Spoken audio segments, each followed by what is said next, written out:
Doctor ortho Ayurvedic oil and capsule. अब दर्द भी घुटने टेकेगा।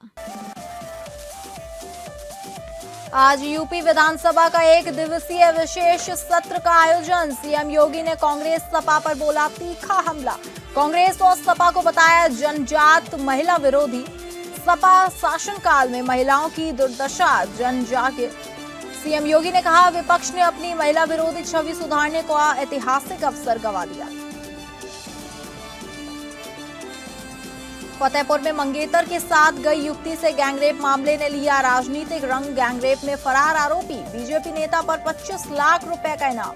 सपा और कांग्रेस प्रतिनिधि मंडल ने पीड़ित परिवार से मुलाकात की, तो वहीं पीड़िता के परिवार से मिलने जा रहे भाजपा प्रतिनिधि मंडल को पुलिस ने रास्ते में रोका। पुलिस के साथ हुई नोकझोंक। झांसी पुलिस ने 100 करोड़ के ऑनलाइन सट्टा सिंडिकेट का किया भांडाफोड़। 3 आरोपी गिरफ्तार। बैंक खातों में जमा 50 लाख रुपए को फ्रीज किया गया। आईपीएल मैचों पर ऑनलाइन सट्टा चलाने की बात सामने आई। पुलिस पूरे नेटवर्क की जांच में जुटी।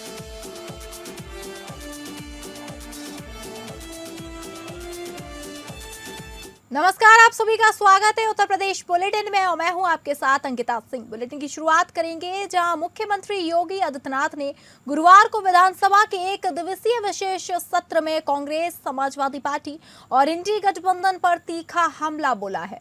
उन्होंने इन दलों को महिला विरोधी बताते हुए कहा कि नारी शक्ति वंदन अधिनियम का संशोधन रोकने के उनके आचरण की निंदा के लिए यह विशेष सत्र बुलाया गया है।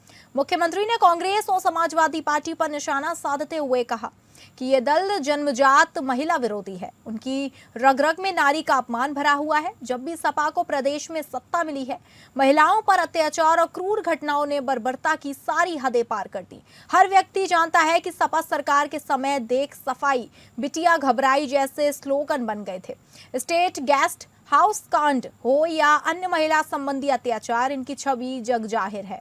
मुख्यमंत्री ने विपक्ष पर कटाक्ष किया कि इनके पास कालिक मिटाने का अच्छा अवसर था। वे नारी शक्ति वंदन संशोधन विधेयक में सहयोग कर अपनी महिला विरोधी छवि बदल सकते थे, लेकिन उन्होंने यह मौका भी गंवा दिया। अब ये दल लगातार इस मुहिम में लगे हैं कि यह संशोधन और अधिनियम लागू ना हो पाए। विपक्ष ने ऐसे प्रयास किए जिनसे प्रदेश और देश में व्यवस्था पर सवाल खड़े हो गए। वहीं सीएम ने प्रधानमंत्री नरेंद्र मोदी जी के प्रति आभार व्यक्त किया जाएगा कि उनके नेतृत्व में महिलाओं को गरिमा, सम्मानजनक स्थान, स्वावलंबन और सशक्तिकरण मिल रहा है। नीति निर्धारण में महिलाओं की भागीदारी बढ़ाने के लिए भाजपा और एनडीए निरंतर आगे बढ़ रहा है। मुख्यमंत्री ने शाहबानो प्रकरण से लेकर अब तक के इतिहास का जिक्र करते हुए कहा कि विपक्ष हमेशा महिलाओं के आरक्षण के मार्ग में बाधक बना रहा है। प्रधानमंत्री आवास योजना के पहले 1.5 वर्ष में, यानी समाजवादी पार्टी की 2.5 वर्ष तक सरकार थी, 2.5 वर्ष में प्रधानमंत्री आवास योजना में एक भी आवास आप नहीं बना पाए, बल्कि भारत सरकार के प्रस्ताव का विरोध करते रहे। ये डबल इंजन की एनडीए की सरकार आई। हम लोगों ने आने के बाद पिछले 9 वर्ष में 65 लाख गरीबों के लिए आवास बनाए हैं और उन तबकों को भी आवास उपलब्ध करवाया है जिनके पास कोई आसरा नहीं था। और इनमें से ज्यादातर आवास महिला लाभार्थी के नाम से है, यानी महिला भी लाभार्थी हो सकती है और उसके नाम पे आवास हो सकता है। ये भी सुविधा उपलब्ध करवाई है, ये भी उनको सुविधा भी उपलब्ध करवाई। उत्तर प्रदेश के फतेहपुर जिले के खागा तहसील क्षेत्र में हुए सनसनीखेज रेप कांड के बाद जिले में राजनीतिक हलचल तेज हो गई है। आपको बताते चले कि पिछले 24 अप्रैल को हुए सनसनीखेज रेप कांड के बाद युवती और उसका मंगेतर खागा कोतवाली पहुंच घटना की जानकारी पुलिस को दिया, लेकिन मामले पर कोतवाली पुलिस ने मुकदमा दर्ज नहीं किया, जिसके बाद पीड़िता और उसका मंगेतर एसपी से मिलकर पूरी घटना बताई, जिस पर पुलिस अधीक्षक अभिमन्यु मांगलिक ने कोतवाली प्रभारी रमेश पटेल को लाइन हाजिर कर 2 आरोपियों को गिरफ्तार कर तीसरे फरार भाजपा नेता बबलू सेंगर के खिलाफ 25 हजार का इनाम घोषित कर दिया, जिसके बाद मामले ने राजनीति रंग ले लिया। बीते दिन सपा प्रतिनिधि मंडल और कांग्रेस प्रतिनिधि मंडल ने पीड़ित परिवार से मुलाकात किया। और परिवार को हर संभव मदद की बात कही। पुलिस ने इस दौरान आरोपी भाजपा नेता बबलू सेंगर के खिलाफ 25,000 का इनाम घोषित कर दिया। वहीं आज पीड़िता के परिवार से मिलने जा रहे भारतीय जनता पार्टी के एक उच्च स्तरीय प्रतिनिधिमंडल को प्रशासन ने सुरक्षा कारणों का हवाला देते हुए रास्ते में ही रोक दिया। प्रशासन द्वारा रोके जाने के बाद भाजपा का प्रतिनिधिमंडल और पुलिस प्रशासन के बीच नोकझोंक हुई। तब भाजपा का प्रतिनिधिमंडल जिलाध्यक्ष अन्नू श्रीवताब और खागा विधायक कृष्णा पासवान सहित भाजपा पदाधिकारी स्थानीय डाक बंगले पहुंचा, जहां वे लगभग 3 घंटे तक डटे रहे। प्रशासनिक अधिकारियों और भाजपा नेताओं के बीच इस दौरान लंबी चर्चा हुई। कानून व्यवस्था को ध्यान में रखते हुए प्रशासन ने प्रतिनिधिमंडल को सीधे गांव जाने की अनुमति नहीं दी। वहीं प्रतिनिधिमंडल के सदस्यों ने पीड़िता के पिता से फोन पर विस्तार से बातचीत की। भाजपा नेताओं ने परिवार को ढाढ़स बंधाया और मामले में अब तक हुई पुलिसिया कार्रवाई की जानकारी ली। जानकारी के अनुसार पुलिस को सूचना मिली थी कि भाजपा प्रतिनिधिमंडल पीड़ित परिवार को मामले को सुलह कराने का दबाव डालने जा रहा है। फोनिक बातचीत के दौरान प्रतिनिधिमंडल ने स्पष्ट किया कि वे सरकार द्वारा की जा रही त्वरित कार्यवाही और आरोपियों के खिलाफ उठाए गए कड़े कदमों से पूरी तरह संतुष्ट है। दोषियों पर सख्त कार्रवाई का संकल्प भाजपा नेताओं ने कड़े लहजे में कहा कि इस जघन्य अपराध में शामिल अपराधियों के खिलाफ इतनी सख्त कार्रवाई की जाएगी जो मिसाल बनेगी। उन्होंने शासन की जीरो टॉलरेंस नीति का हवाला देते हुए कहा कि अपराधी चाहे कोई भी हो, उसे कानून के शिकंजे से बचने नहीं दिया जाएगा। पीड़ित परिवार को न्याय का भरोसा दिलाने के बाद प्रतिनिधिमंडल वापस लौट गया। हालांकि भाजपा नेताओं के इस दौरे और प्रशासन द्वारा उन्हें रोके जाने को लेकर पूरे क्षेत्र में चर्चाओं का बाजार गर्म है।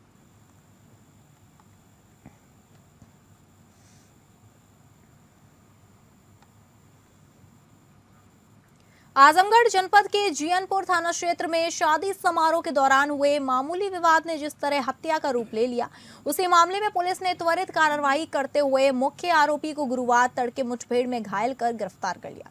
हालांकि उसके 2 साथी अभी भी फरार हैं, जिनकी तलाश जारी है। पुलिस के अनुसार 28 अप्रैल की रात अजमतगढ़ कस्बे में एक बारात के दौरान कूलर की हवा की दिशा को लेकर विवाद शुरू हुआ। देखते ही देखते विवाद ने हिंसक रूप ले लिया और मारपीट के साथ चाकूबाजी शुरू हो गई। इस दौरान एक व्यक्ति की चाकू लगने से मौत हो गई, जबकि कई अन्य घायल हो गए। घटना के संबंध में गोरखपुर जनपद के बेलसड़ी निवासी राजेश निषाद की तहरीर पर थाना जियनपुर में 9 नामजद आरोपियों के खिलाफ गंभीर धाराओं में मुकदमा दर्ज किया गया। पुलिस टीम को मुखबिर से सूचना मिली कि घटना में शामिल आरोपी बासुपार घटसरा मार्ग पर देखे गए हैं। इस सूचना पर प्रभावी निरीक्षक विनय कुमार सिंह के नेतृत्व में पुलिस ने घेराबंदी की। पुलिस को देख आरोपियों ने भागने की कोशिश की और टीम पर फायरिंग कर दी। जवाबी कार्रवाई में पुलिस ने आत्मरक्षा में गोली चलाई, जिसमें मुख्य आरोपी नीरज निषाद के दाहिने पैर में गोली लग गई। घायल हालत में उसे गिरफ्तार कर जिला अस्पताल भेजा गया। वहीं उसके 2 साथी अंधेरे का फायदा उठाकर मौके से फरार हो गए। पुलिस ने आरोपी के पास से एक अवैध 315 बोर तमंचा, एक जिंदा कारतूस और एक खोखा कारतूस बरामद किया है। पूछताछ में आरोपी ने घटना में अपनी संलिप्तता स्वीकार की है। वहीं मुठभेड़ के बाद आरोपी के खिलाफ आर्म्स एक्ट सहित अन्य धाराओं में मुकदमा दर्ज कर लिया गया है। फरार आरोपियों की गिरफ्तारी के लिए पुलिस लगातार दबिश दे रही है।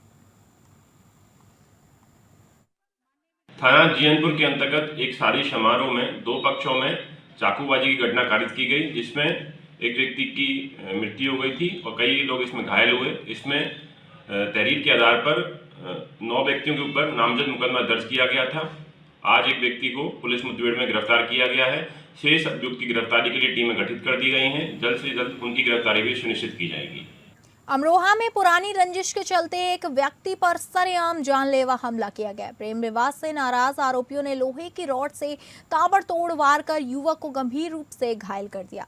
आरोप है कि बीते दिनों घायल व्यक्ति के बेटे ने किया था प्रेम विवाद, जिसको लेकर नाराज युवकों ने लड़के के बाप पर जानलेवा हमला कर दिया। आरोपित पीड़ित को सड़क पर गिराकर बेरहमी से पीटते रहे। मौके पर मौजूद लोग तमाशबीन बने देखते रहे और घटना का वीडियो बनाते रहे। वीडियो अब सोशल मीडिया पर वायरल हो रहा है। हमले में लड़के का पिता गंभीर रूप से घायल हो गया। उसे जिला अस्पताल में भर्ती कराया गया है, जहां उसकी हालत नाजुक बनी हुई है। वहीं परिजनों का आरोप है कि घटना के 12 घंटे बाद भी आरोपी फरार है। पुलिस की कार्यशैली पर सवाल उठ रहे हैं। वहीं नगर कोतवाली पुलिस का कहना है कि तहरीर के आधार पर मुकदमा दर्ज कर आरोपियों की तलाश की जा रही है। मेरे पति को 4 जने आके मारपीट करके और चले गए। एक का नाम आतिफ है, एक का नाम सुकन है, एक का फैज है। चिल्ले पर रहते हैं वो, पहले यहाँ पे रहा करे थे, फिर अब चिल्ले पर चले गए यहाँ से। पहले का विवाद चल गया हमारा। उत्तर प्रदेश के फतेहपुर जिले में संगठित अपराधियों के खिलाफ चलाए जा रहे अभियान के तहत मलवा थाना पुलिस ने गैंगस्टर आरोपी शैलेंद्र सिंह उर्फ राजू यादव को 1,77,680 रुपए की अचल संपत्ति जब्त की है। यह कार्रवाई गैंगस्टर एक्ट के तहत की गई।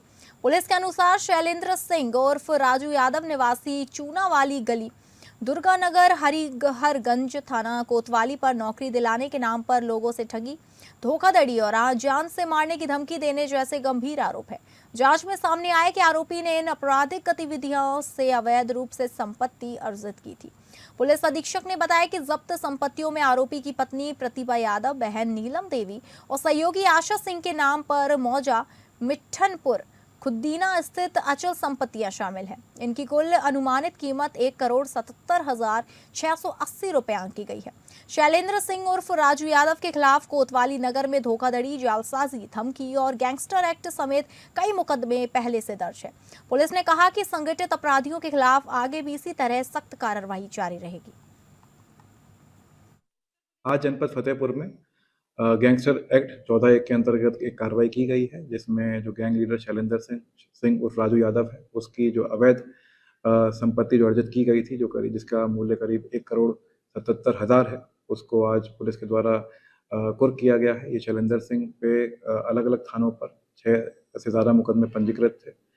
मूल रूप से ये 420 नौकरी लगाने के नाम पर झांसा या प्लॉट दिलाने के नाम पर जो लोगों से पैसा वसूलता था, और इसी के अंतर्गत इसमें कार्रवाई की गई है। थाना मलवा द्वारा, कोतवाली नगर द्वारा संयुक्त रूप से ये कार्रवाई राजस्व के प्रेजेंस में की गई है। कानपुर के महाराजपुर थाना क्षेत्र में हुई एक दिल दहला देने वाली वारदात अब तूल पकड़ती जा रही है। एक भाई अपनी बहन की बेरहमी से हुई हत्या के मामले में इंसाफ की गुहार लेकर आज पुलिस कमिश्नर के दरबार में पहुंचा। मामला सीधे तौर पर प्रेम संबंधों और साजिश से जुड़ा बताया जा रहा है। पीड़ित भाई का आरोप है कि उसकी बहन की हत्या उसके ही पति और उसकी प्रेमिका ने मिलकर की है। घटना के बाद से ही आरोपी खुलेआम घूम रहे हैं, जिससे पीड़ित परिवार दहशत और आक्रोश में है। भाई का कहना है कि पुलिस द्वारा अब तक की गई कार्रवाई से वे असंतुष्ट हैं, वे संतुष्ट नहीं हैं, जिसके चलते उन्हें आज कमिश्नरेट के चक्कर काटने पड़े। मामले की गंभीरता को देखते हुए पुलिस कमिश्नर ने तुरंत संज्ञान लिया। उन्होंने संबंधित अधिकारियों को कड़ी फटकार लगाते हुए आदेश दिए हैं कि फरार आरोपियों को जल्द से जल्द गिरफ्तार कर जेल भेजा जाए। अब देखना ही होगा कि कमिश्नर के सख्त आदेशों के बाद महाराजपुर पुलिस कितनी मुस्तैदी दिखाती है और क्या पीड़ित परिवार को न्याय मिल पाता है। मेरी बहन की हत्या हो गई है सर, तो हमने जो है 18 तारीख की हत्या हुई, 20 तारीख को मुकदमा लिखा गया, अभी तक सर गिरफ्तारी नहीं हुई। इसके उपलक्ष्य में हमने जो है पहले उप आयुक्त को भी ज्ञापन सौंपा था। आज हमने कमिश्नर को भी इसके बारे में अवगत कराया है और ज्ञापन सौंपा है। मामला छतमरा का है। मेरी बहन को जो है सत्येंद्र सिंह दीपू और अर्चना गौतम, दीपू का अर्चना गौतम के साथ अभी संबंध था। दोनों आदमियों ने मिलकर मेरी बहन को जहर दे दिया, जिसके कारण उनकी मौत हो गई। मिला कार्रवाई होगी सर। 18 तारीख को कार्रवाई, हमारा मुकदमा नहीं लिखा गया, फिर हम लोग जो है लाश को पोस्टमार्टम नहीं करने दिए, तब जाके 20 तारीख को जो है हमारा पोस्टमार्टम हुआ। उसके बाद सर हमारा FIR लिखा गया। अभी तक सर गिरफ्तारी नहीं हुई है। सर वो तो वही बता सकते हैं सर क्या वजह हो सकती है। हम प्रतापगढ़ से सर आते हैं, यहाँ आके चले जाते हैं, ऐसे आके सर यहाँ 2 दिन 3 दिन 4 दिन रुक के धक्का खा के चले जाते हैं। जहां कानपुर शहर में बढ़ते अवैध अतिक्रमण, भूमि पर कब्जों और जाम की समस्या को लेकर KTA के उपाध्यक्ष मदन सिंह गर्बियाल से हमारे संवाददाता कुणाल सिंह ने विस्तार से चर्चा की। उन्होंने स्पष्ट किया कि अवैध निर्माण और कब्जों के खिलाफ सख्त कार्रवाई लगातार जारी है और शहर को व्यवस्थित बनाने के लिए विशेष अभियान चलाए जा रहे हैं। साथ ही सरकार की जन कल्याणकारी योजनाओं का लाभ सीधे जनता तक पहुंचे, इसके लिए भी प्रयास तेज किए जा रहे हैं। आने वाली नई योजनाओं और विकास कार्यों को लेकर भी महत्वपूर्ण जानकारी साझा की गई। कानपुर में लंबे समय से अवैध अतिक्रमण की जो समस्या है वो चली आ रही है और इस पर KDA प्रशासन जो है लगातार कार्रवाई भी करता हुआ चला रहा है, लेकिन इस समय जो KDA के VC मौजूद है उनके द्वारा ताबड़तोड़ कार्रवाई की जा रही है कानपुर शहर में, और जितने भी अतिक्रमण अवैध रूप से किए गए हैं उन पर जोरदार कार्रवाई, उसी को लेकर के हम बातचीत करेंगे और जानेंगे कि इस समय क्या स्थिति है शहर की और कितनी जगह अवैध अतिक्रमण हटाया जा चुका है। सर एक दिन पर स्वागत है आपका।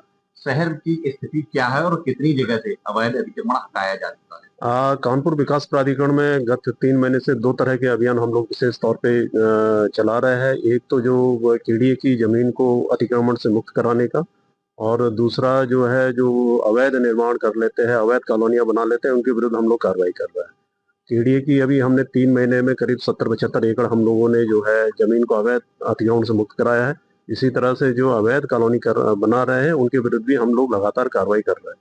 केडीए की जो योजनाएं हैं उसका जनता को सही समय पर लाभ नहीं मिल पाता, इसके लिए केडीए क्या ठोस कदम उठाने वाला है?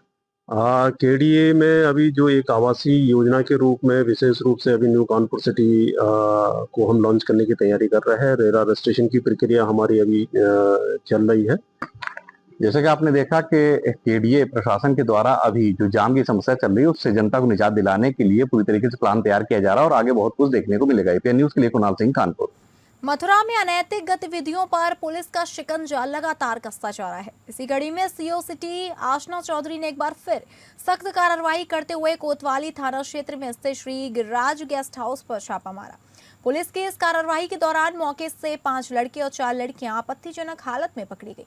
बताया जा रहा है कि गेस्ट हाउस में लंबे समय से अनैतिक गतिविधियां संचालित होने की शिकायतें मिल रही थी, जिसके बाद पुलिस ने गुप्त सूचना के आधार पर यह छापेमारी की।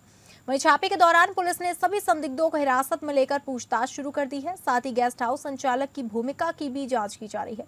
प्रारंभिक जांच में सामने आया है कि यहां बाहरी लोगों को बुलाकर अवैध गतिविधियां कराई जा रही हैं। सीओ सिटी आशना चौधरी ने स्पष्ट कहा कि धार्मिक नगरी मथुरा की छवि खराब करने वाले किसी भी व्यक्ति को बख्शा नहीं जाएगा। उन्होंने चेतावनी देते हुए कहा कि ऐसे अवैध कार्यों में लिप्त लोगों के खिलाफ आगे भी सख्त कार्रवाई जारी रहेगी। पुलिस ने इस मामले में संबंधित धाराओं में मुकदमा दर्ज करने की प्रक्रिया भी शुरू कर दी है। साथ ही आसपास के होटलों और गेस्ट हाउसों की भी सघन जांच अभियान चलाने की तैयारी की जा रही है, ताकि किसी भी तरह की अनैतिक गतिविधियां पर पूरी तरह से अंकुश लगाया जा सके। क्या सफलता मिली है?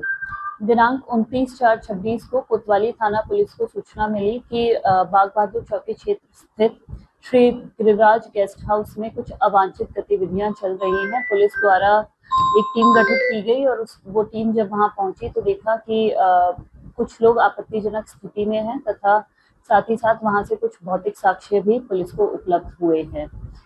इसमें 5 अभियुक्तों की गिरफ्तारी की गई है तथा 4 महिलाओं को रेस्क्यू किया। झांसी पुलिस ने बड़ी कार्रवाई करते हुए करीब 100 करोड़ रुपए के ऑनलाइन सट्टा सिंडिकेट का भांडाफोड़ किया है। थाना नवाबाद क्षेत्र में दबिश देकर 3 आरोपियों को गिरफ्तार किया गया है। पुलिस ने इनके कब्जे से मोबाइल फोन, टैबलेट, नकदी, फॉर्च्यूनर कार और सट्टे का वही खाता बरामद किया है। साथ ही करीब 50 लाख रुपए की धनराशि को बैंक खातों में फ्रीज कराया गया। पुलिस अब पूरे नेटवर्क की जांच में जुटी है। कार्रवाई के दौरान आरोपियों ने पुलिस पर गाड़ी चढ़ाकर भागने की कोशिश की। हालांकि पुलिस ने घेराबंदी कर तीनों को मौके से पकड़ लिया। पूछताछ में आईपीएल मैचों पर ऑनलाइन सट्टा चलाने की बात सामने आई। फिलहाल पुलिस पूरे नेटवर्क की जांच कर रही है और आगे गैंगस्टर एक्ट में कार्रवाई की तैयारी है।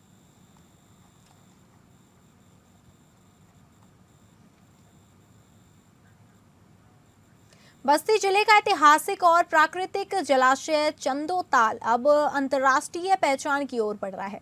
प्रदेश शासन ने इसे विशेष योजना के तहत चिन्हित करते हुए ईरान की रामसर साइट की तर्ज पर विकसित करने की तैयारी शुरू कर दी है। इस पहल का उद्देश्य ताल के पारिस्थितिक तंत्र का संरक्षण करते हुए इसे वैश्विक स्तर पर स्थापित करना है। चंदोताल का महत्व इसलिए भी बढ़ जाता है क्योंकि सर्दियों के मौसम में यहाँ साइबेरिया और मध्य एशिया में बड़ी संख्या में प्रवासी पक्षी आते हैं। यदि इसे रामसर साइट का दर्जा मिलता है तो यह क्षेत्र वैश्विक वेटलैंड नेटवर्क में शामिल हो जाएगा, जिससे पर्यावरण संरक्षण को नई मजबूती मिलेगी। इस विकास योजना से पर्यटन को भी बढ़ावा मिलेगा। बर्ड वॉचिंग, बोटिंग और नेचर ट्रेल्स जैसी गतिविधियों का विस्तार से होगा, जिससे स्थानीय लोगों के लिए रोजगार के नए अवसर प्राप्त होंगे। डीएफओ शिरलीन सिद्दीकी ने बताया कि ईरान में 1971 में एक कन्वेंशन सेंटर हुआ था जिसमें वर्ल्ड और इंटरनेशनल इंपोर्ट्स वेट लैंड है, उनको नोटिफाई करने के लिए किया गया था। उसी तर्ज पर यूपी में शेखा झील जिसे रामसर साइट डेवलप किया गया है। उत्तर प्रदेश में कुल 12 रामसर साइट है और चंदोताल के लिए भी हमको रिपोर्ट भेजनी है। इसको भी रामसर साइट नोटिफाई कराकर इसको डेवलप किया जाएगा, जो हमारा वेटलैंड का बायोलॉजिकल, हाइड्रोलॉजिकल इसको कन्वर्ज किया जाएगा और इसके बायोडाइवर्सिटी रिटेन किया जाएगा और इसको वर्ल्ड लेवल पर फेम मिलेगा। पहले हम बताएं रामसर साइट क्या है। देखिए 1971 में ईरान में एक कन्वेंशन हुआ था जिसमें जो वर्ल्ड या इंटरनेशनल इम्पोर्टेंस जो वेटलैंड हैं उनको नोटिफाई कराने के लिए किया गया था। उसी के तर्ज पे अभी यूपी में एक सेखा झील है, उसको भी रामसर साइट डेवलप किया गया है। उत्तर प्रदेश में 12 रामसर साइट हैं और चंदोताल के लिए भी हमें बना करके रिपोर्ट भेजनी है और इसको भी रामसर साइट का इसको भी नोटिफाई करा के इसको डेवलप किया जाएगा और जो हमारा वेटलैंड का जो इसका बायोलॉजिकल, हाइड्रोलॉजिकल जो भी है इसको कंजर्व किया जाएगा, इसकी बायोडाइवर्सिटी को रिटेन किया जाएगा और इसको वर्ल्ड लेवल पे एक फेम मिलेगा। और ये हम प्रयास कर रहे हैं, जल्दी इसका प्रपोजल बनाकर, नोटिफिकेशन का प्रपोजल बनाकर हम उच्च स्तर पर प्रेषित करेंगे। तो फिलहाल उत्तर प्रदेश बुलेटिन में बस इतना ही। नमस्कार।